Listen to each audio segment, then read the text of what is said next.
Bonjour, vous vous souvenez qu'on a longuement parlé la dernière fois de Marie à propos de la naissance de Jésus et notamment du chant qu'elle a entonné à son arrivée chez sa cousine Élisabeth, nous dit Saint Luc.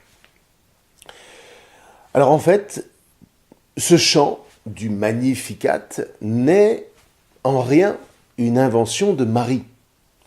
C'est une louange qui s'inspire des psaumes.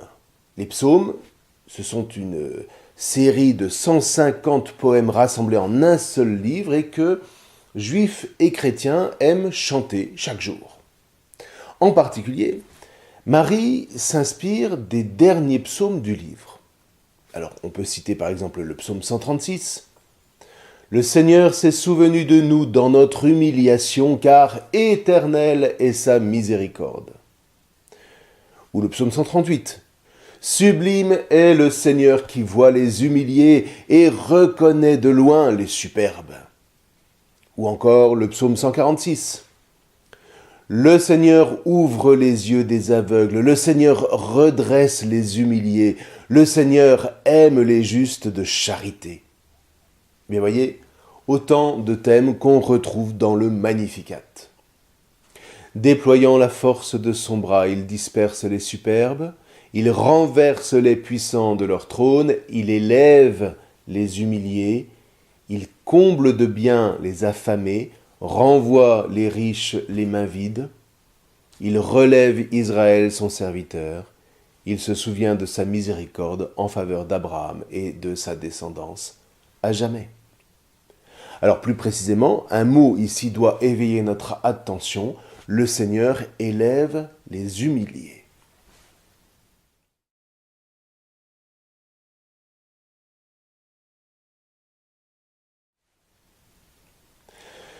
C'est la seconde fois que Marie utilise ce mot, ou cette famille de mots, dans son Magnificat, puisqu'elle commence par chanter « Mon être exalte le Seigneur, mon esprit exulte en mon Dieu, car il a porté son regard sur l'humiliation de sa servante. » Alors on retrouve souvent ce thème de l'humiliation dans les psaumes et dans les livres de la sagesse biblique pour désigner ceux qui littéralement sont courbés, mais qui sont surtout ceux que les superbes méprisent, ceux dont se rient les grands.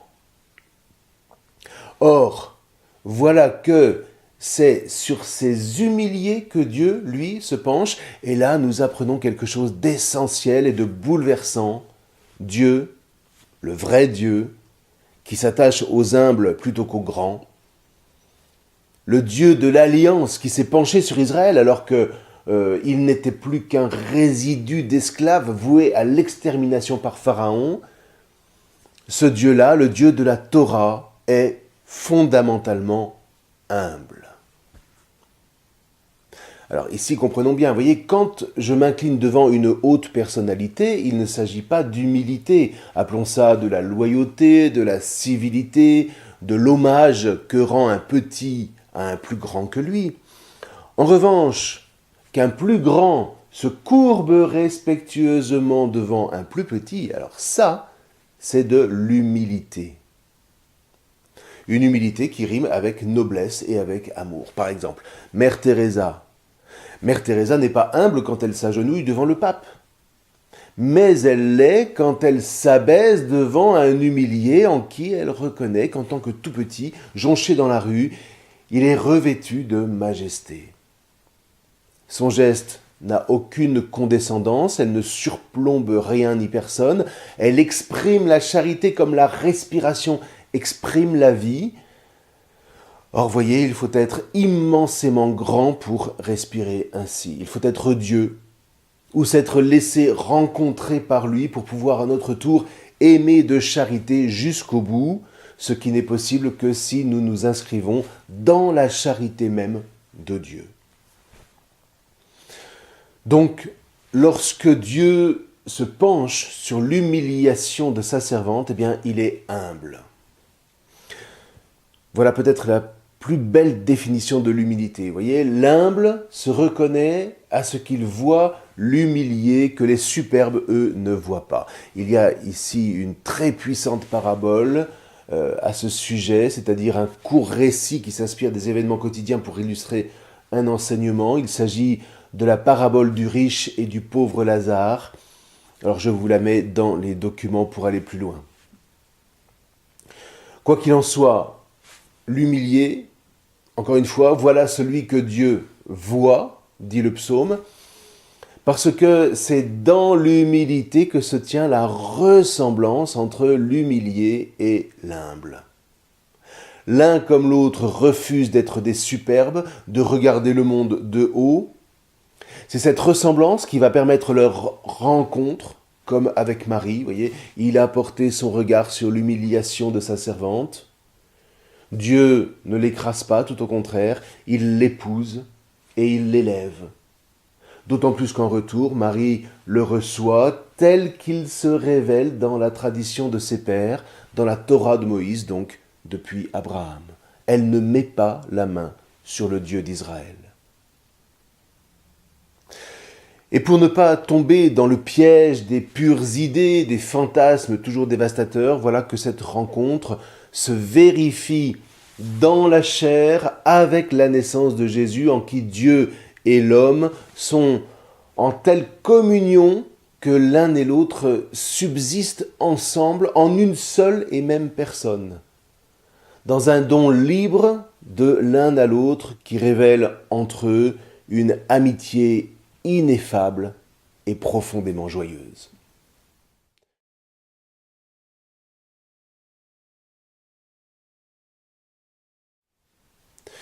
C'est alors qu'on découvre, vous voyez, à quel point la grandeur de l'amour tient dans l'humilité, une humilité qui manifeste d'abord et avant tout Dieu comme un Père. Ben oui. Que font les parents lorsqu'ils reçoivent leur enfant, sinon s'abaisser jusqu'à lui dans le seul but de l'élever? Être père, être mère, eh bien c'est participer à l'humilité de Dieu, c'est aimer en vérité en abandonnant toute superbe pour s'abaisser jusqu'à l'enfant, pour être avec lui gratuitement, jouer, grandir, découvrir le monde avec lui et se réjouir de le voir prendre son envol.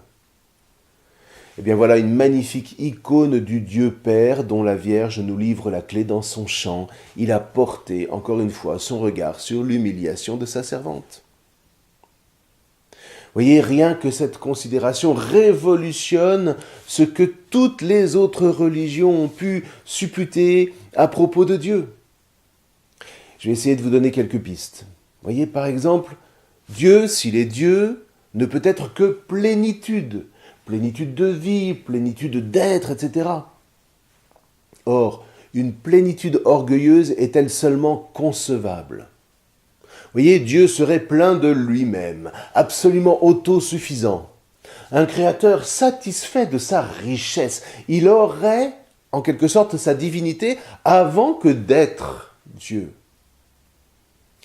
Et c'est ainsi qu'en toute religion, les hommes inventent des idoles qu'à terme, eh bien, ils ne peuvent que mépriser, à moins d'accepter d'en être les esclaves à tout jamais, ce qui est juste révoltant. Eh bien, voyez, en Jésus, nous découvrons qu'en réalité, Dieu est humble, ou alors c'est qu'il n'est pas.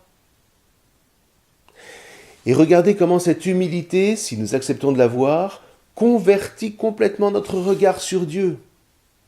On pardonne très difficilement à quelqu'un de l'emporter sur nous s'il n'est pas humble. En revanche, s'il l'est, ça change tout. Sa supériorité ne nous annule pas, on ne le sent pas supérieur pour la raison que cette supériorité nous élève. On reconnaît même avec bonheur cette supériorité du fait que l'humilité en est le sceau. On n'est jamais jaloux d'un grand humble. Or, c'est dans ce sens que Jésus nous travaille. Pourquoi, par exemple, nous défend-il ne serait-ce que de dire de quelqu'un qu'il est fou? Sinon, parce que le dire, eh bien c'est déjà se positionner comme supérieur à lui en le rabaissant. Donc, c'est l'humilier. Une attitude absolument antinomique avec Dieu. L'humble n'humilie pas. Il n'humilie jamais. Parce que la profondeur même de son être s'y oppose. Eh bien voilà le Dieu transcendant que nous révèle Jésus en sa chair. L'humilité de Jésus est tout au long de sa vie l'humilité même de Dieu qu'il veut communiquer à l'homme par l'Esprit Saint, parce que cette humilité est le lieu même de notre élévation, de notre divinisation.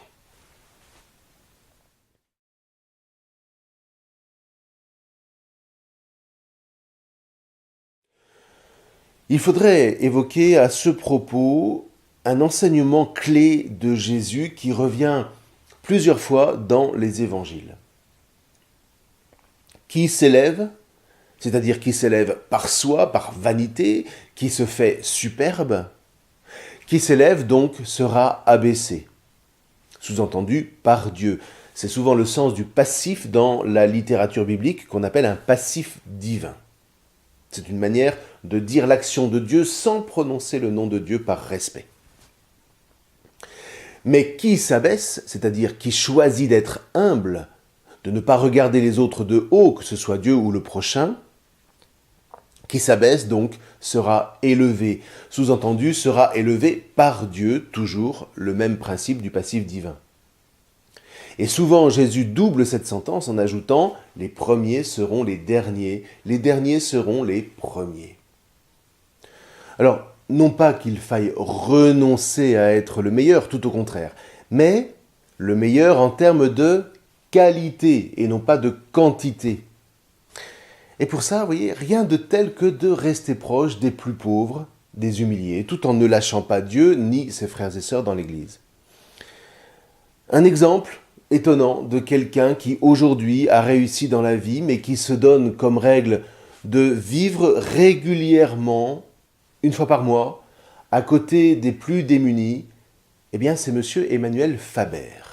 En 2016, en tant que PDG du groupe Danone, il a fait un discours aux étudiants de HEC, dont je vous ai mis le lien dans les documents pour aller plus loin. Alors voyez ce qu'il fait avec ces humiliés de la rue, de la vie.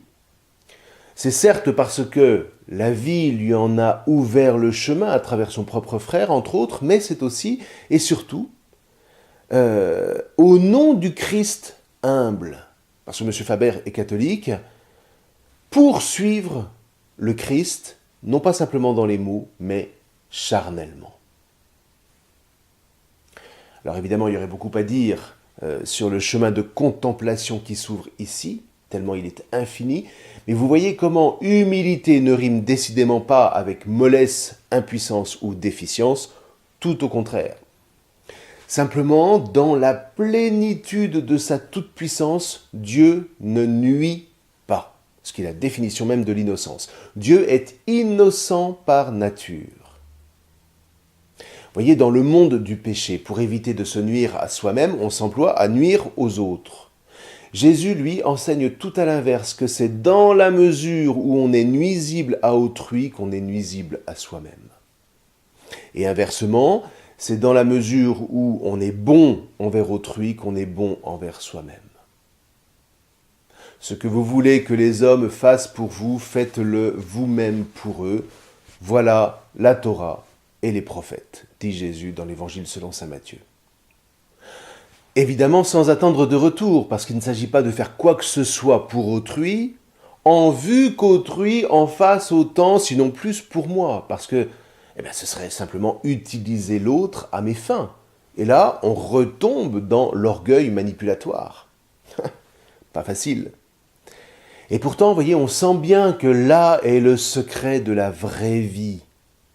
Ce qui permet de pressentir à tout le moins que l'humilité n'est pas simplement une valeur, mais une vraie manière de se tenir dans l'être sans transformer cet être en avoir. Vous voyez, l'humble est par définition quelqu'un de pauvre. Non pas qu'il n'ait rien, mais il ne possède rien. Parce que tout ce qu'il a est pour autrui. Et là, on se sent vraiment petit et c'est tant mieux. Raison pour laquelle nous avons tant besoin de nous unir à Jésus en ouvrant notre chair à l'Esprit Saint, car seuls les humbles savent accueillir l'Esprit de Dieu.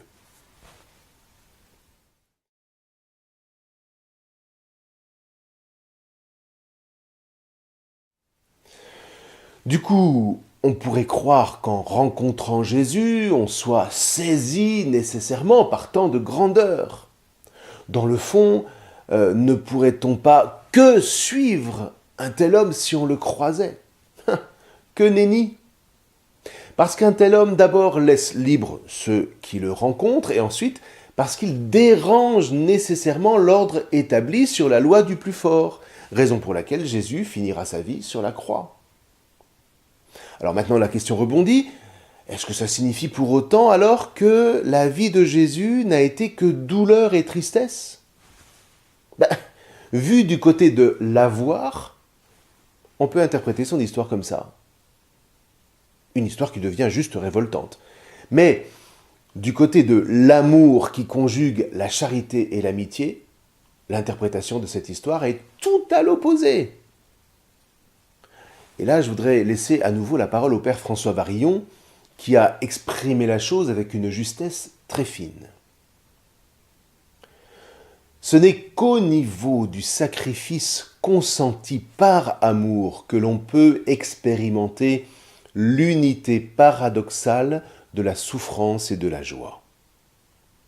Quand on est décentré par rapport à soi, quand l'autre est celui à qui l'on dit sans trop mentir « tu es tout pour moi », quand la vie ou un secteur de la vie est consacré à autrui, la souffrance est alors vécue comme essentielle à la joie.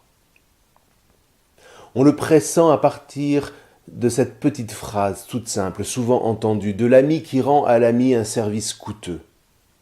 Je suis tellement heureux de faire cela pour toi. Qu'on prolonge cette ligne et l'on comprendra comment la limite peut être atteinte.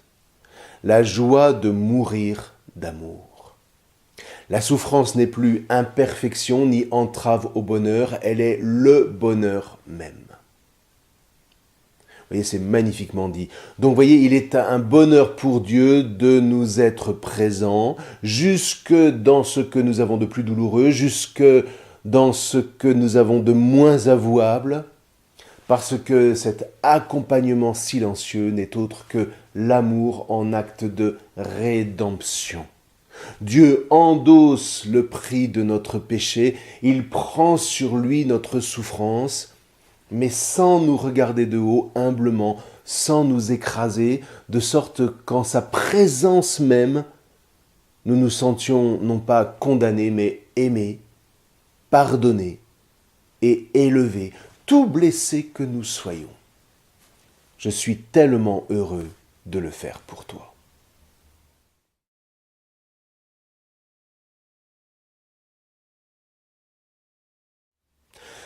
Alors oui, tout ça nous met en dette vis-à-vis du Dieu Sauveur. Et alors?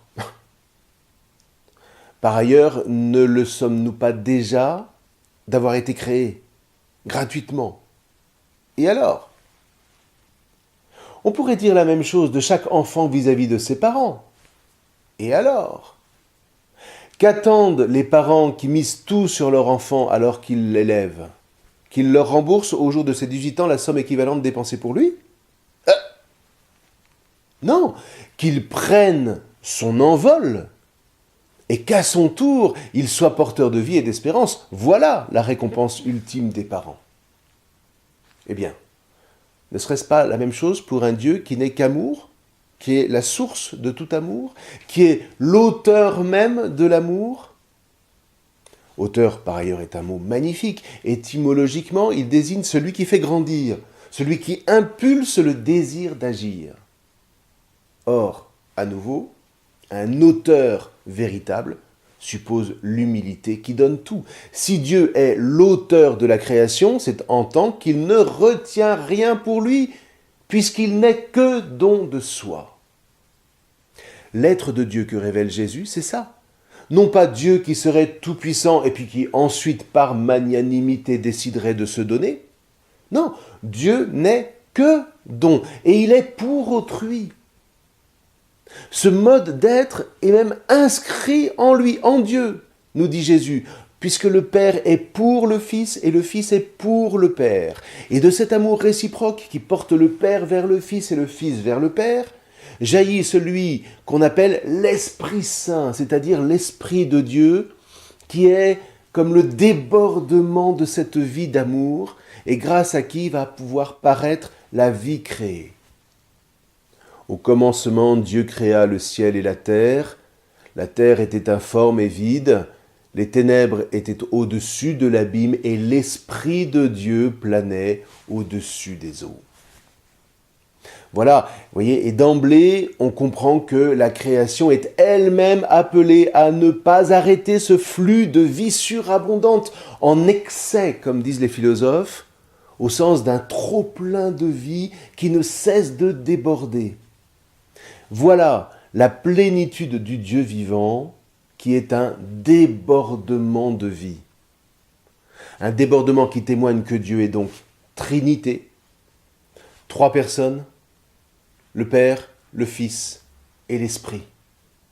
3 personnes, parce qu'en ce qui concerne l'amour, on ne peut pas se contenter de parler d'énergie ou de rester dans un anonymat fonctionnel. Non, en Dieu, il y a bien 3 personnes qui président au débordement de cette humble source éternelle d'amour créateur et sauveur. Voyez, décidément qu'on tourne la question par tous les bouts, Dieu ne peut être source que s'il est humble, s'il est tout pour autrui. Et ceux qui sont à même de recevoir ce don ne peuvent être à leur tour que les humiliés, les petits, ceux qui sont vides de tout avoir au sens de toute rétention, de toute avarice, de toute mesquinerie. Ceux qui ne sont au contraire que réception, réceptacle, capacité, hospitalité. Rappelons-nous ici simplement cette phrase que sainte Catherine de Sienne entend de la part de Jésus au cours d'une extase. « Fais-toi capacité, je me ferai torrent. » Être en capacité de recevoir le torrent d'amour qui jaillit de la source éternelle, non pas pour le garder pour soi, mais pour diffuser cet amour vivifiant dans la création. Voilà ce qui fait la grandeur de l'homme attaché à Dieu, tel que la foi en Jésus nous en dévoile le mystère. Et voilà en définitive ce à quoi va travailler toute la Bible.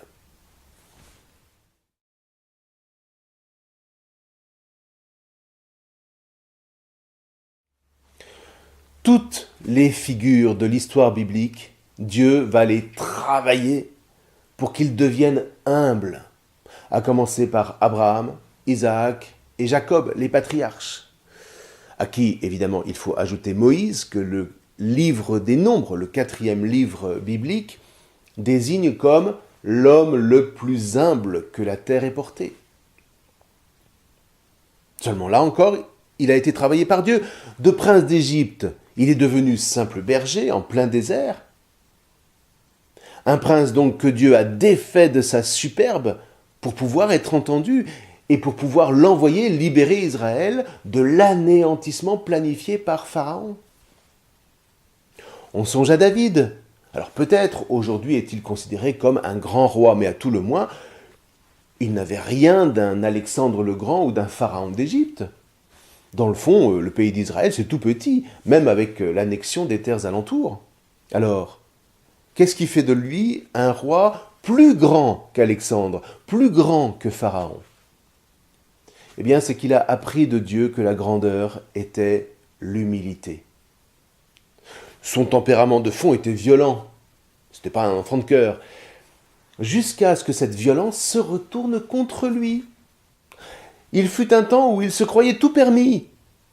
Mais il a bien dû admettre que son arrogance conduisait sa politique à la faillite. Alors il s'est reconnu pécheur.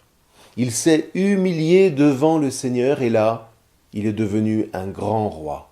Le roi d'Israël à qui tout juif aujourd'hui encore fait référence. Du coup, le Magnificat de la Vierge devient lumineux. Il prend tout son sens.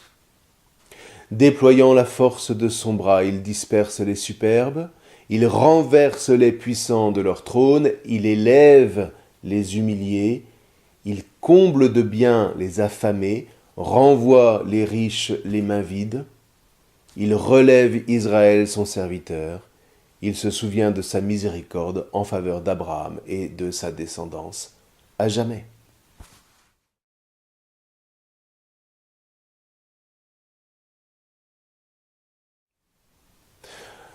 Pour en revenir à Jésus, puisque c'est lui qui conduit notre réflexion, il a donc grandi parmi ces humiliés, dans un milieu où on se reçoit du Dieu des pères, où on lit les prophètes, où on prie les psaumes, et où on essaye de vivre à l'école des figures de l'histoire d'Israël, conscient que l'avenir du peuple n'est pas ailleurs, que le règne de Dieu tant attendu ne passe pas par un autre chemin que celui de l'humilité.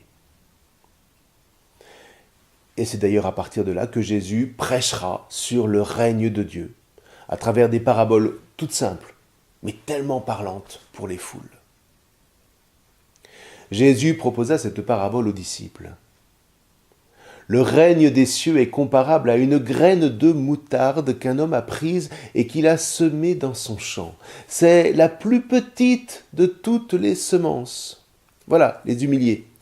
Mais, quand elle a poussé, elle dépasse les autres plantes potagères et elle devient un arbre, si bien que les oiseaux du ciel viennent et font leur nid dans ses branches. Et Jésus de poursuivre, il leur dit une autre parabole. Le règne des cieux est comparable au levain qu'une femme a pris et qu'elle a enfoui dans 3 mesures de farine jusqu'à ce que toute la pâte est levée. C'est au chapitre 13 de l'Évangile selon Matthieu. Vous voyez, l'humilité de Dieu enfouie dans le peuple, que personne ne remarque, alors que c'est grâce à lui que ce peuple va pouvoir s'épanouir et devenir nourrissant au quotidien pour toutes les nations. Alors ceci dit, je voudrais qu'on n'oublie vraiment pas le peuple d'Israël où Jésus enracine cette passion pour les humiliés. Alors bien sûr, elle vient du Dieu humble qu'il est en personne, mais en même temps, n'oublions pas qu'il est un Dieu incarné. Si cette incarnation n'est pas une blague, autrement dit, si Jésus est vraiment un homme, eh bien ça signifie qu'il n'a pas la science infuse. Il doit entrer dans la mémoire de son peuple, transmise de génération en génération, dans l'étude et la prière. Une prière d'une part quotidienne et d'autre part hebdomadaire, le jour du Shabbat, dont fait partie, par exemple, ce qu'on appelle la Birkat Hashir, la bénédiction du chant. Ô Seigneur, toi qui ressuscites les morts et qui guéris les malades, qui dessis les yeux des aveugles et qui redresse les humiliés, qui fait parler les muets et qui dévoile les mystères, c'est toi et toi seul que nous honorons. Eh bien voilà en définitive le programme que va accomplir Jésus à travers toute sa vie. Un programme qui vérifie charnellement que Jésus est véritablement le Messie attendu par son peuple.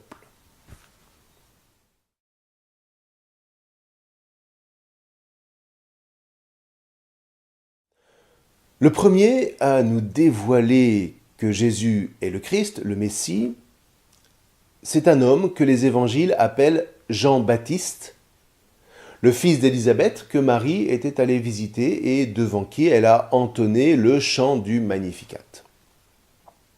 Jean-Baptiste était une personnalité très connue à l'époque, de lignée sacerdotale. Son père officiait dans le temple comme prêtre, donc Jean-Baptiste lui-même était prêtre, mais il vivait en ermite dans le désert. C'est lui qui baptisera Jésus dans le Jourdain. Toujours est-il qu'à un moment, la femme d'Hérode Antipas, qui le détestait, fait arrêter Jean-Baptiste et en prison, il s'interroge à propos de Jésus dont on lui rapporte les œuvres et la prédication. Alors, il envoie ses disciples lui demander « Es-tu celui qui doit venir ?» C'est-à-dire « Es-tu le Messie attendu par Israël ou devons-nous en attendre un autre ?» Or, Jésus répond précisément « Allez annoncer à Jean ce que vous entendez et voyez. Les aveugles recouvrent la vue et les boiteux marchent. Les lépreux sont purifiés et les sourds entendent et les morts se relèvent. Et l'évangile, c'est-à-dire l'heureuse annonce de la libération, est annoncé aux humiliés. » Voilà, vous entendez? La réponse de Jésus, mais c'est juste la reprise de la supplication juive quotidienne qui espère chaque jour la manifestation de Dieu pour libérer son peuple composé de boiteux, d'aveugles, d'humiliés, etc. C'est-à-dire de gens qui honorent humblement le Dieu de l'Alliance, le Dieu des pères, et qui prépare ainsi sa venue à travers une vie de fidélité au commandement de Moïse, qui façonne l'humble réceptacle où Dieu va pouvoir faire germer le Messie. Vous voyez, Jean-Baptiste, dans le fond, pose la question, quand est-ce qu'Israël pourra enfin accueillir le Messie? Et à travers la reprise de la prière de tout Israël, Jésus lui répond, maintenant. Non seulement pour Israël, qui reste la racine sur laquelle va se déployer l'arbre de vie, mais sur laquelle aussi vont pouvoir être greffées toutes les branches des nations à l'appel de Jésus. Venez à moi, vous tous qui peinez sous le poids du fardeau, et moi je vous donnerai le repos. Prenez sur vous mon joug, et mettez-vous à mon école, car je suis doux et humble de cœur. C'est au chapitre 11 de l'évangile de Matthieu. Le joug, dans le langage juif, c'est celui de la Torah de Moïse. Donc, le joug de Jésus, ce sont les commandements de vie de la Torah qu'il appelle chacun à prendre sur les épaules, en le suivant, lui, Jésus, qui s'inscrit dans le sillon des humiliés, grâce à qui la Torah n'est jamais perdue. Vous voyez, donc le chrétien ne saurait jamais mépriser la Torah de Moïse. À sa manière, sans être juif, mais néanmoins en recevant Jésus, le chrétien est fidèle à cette Torah à travers le commandement de la charité. Aimez-vous de charité comme je vous ai aimé de charité. Là se résume toute la Torah de Dieu, ce qui suppose un patient travail sur soi à la lumière du Christ et de l'Église. Enfin voilà, donc vous voyez, l'humilité n'est pas facultative quand on est chrétien, ni d'ailleurs quand on est juif. Alors pour terminer concrètement, comment sait-on qu'on est humble ? Eh bien, on est humble quand on commence à se dire qu'on ne l'est pas assez. Le superbe, lui, ne se pose jamais la question. L'humble, lui, se la pose à chaque instant. Et c'est là qu'on perçoit que l'humilité est liée à la foi, à l'espérance et à la charité. Parce que de la même manière, plus on a la foi et plus on se dit qu'on ne l'a pas assez. Plus on espère et plus on se dit qu'on n'espère pas assez. Plus on aime de charité et plus on se dit qu'on n'aime pas assez. Voilà. Vous voyez, là est toute la dynamique de la vie qui ne s'interrompra pas dans l'éternité. Une éternité qui, si nous avons travaillé en nous cette capacité à recevoir ce torrent d'amour, nous remplira de cet excès d'amour divin, de ce débordement de joie divine, de cette surabondance d'humilité qui nous fera nous donner à notre tour librement et sans compter. Là est l'accomplissement de notre divinisation. Alors évidemment, tout ça est bien dense, j'en ai bien conscience. Revoyez patiemment le tout avec votre accompagnateur en interrompant la vidéo si nécessaire. Et quoi qu'il en soit, que le Christ Jésus vous garde en sa bénédiction. Je vous remercie.